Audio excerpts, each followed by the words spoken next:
Quick video, I have to talk about two of my favorite Mets prospects who haven't been doing well all year. I want to talk about some of the stuff I'm seeing, the underlying stats, and then it's up to you guys to decide what to really do with these guys. I want to talk about Jonah Tong and Jack Wenninger. Again, two of my favorites. What's been going on all season? Checking websites, MILB page, of course, checking out Fangraphs.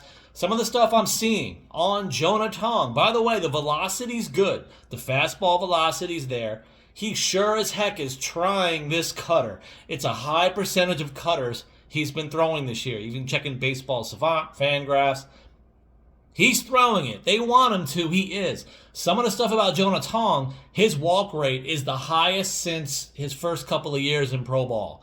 So the walk rate is up. The K rate is actually a little bit down. So for him, it's down. So with those two things going on, also I'm noticing he has his kind of lowest ground ball rate in a few years in pro ball as well. So now he's not getting enough ground balls. And when it comes to the fastballs, the fly balls, it looks like as well, he's getting a higher barrel rate against him. So they're not necessarily getting huge exit velocity, but there's more barrels being kind of statistically discovered and talked about in Jonah Tong's pitches. Now, what do? We just watched Kodai Senga get a save out of nowhere. Is Jonah Tong eventually a reliever? I have fought against this staunchly for years, especially at his age.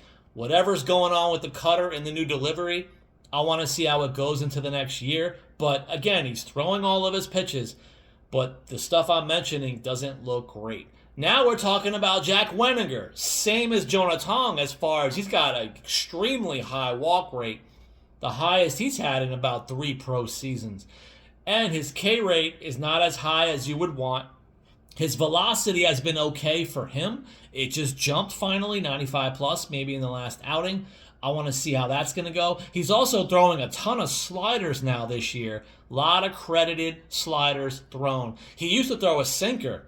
Seems to be out the door, and guess what? He has a very low ground ball rate himself. So two of the top pitching prospects are not getting ground balls this year. And with a guy like Wenninger, when the walk rate is up and the velocity still low 90s mostly, you got to get ground balls, but he's no longer throwing the sinker. It's more slider fastball heavy at this point. What are the other adjustments he needs to make? But overall, should both of these guys stay as starting pitchers, definitely maybe even into next season? Or should one or both transition to relievers? Because, hey, we already have Scott, McLean, Thornton.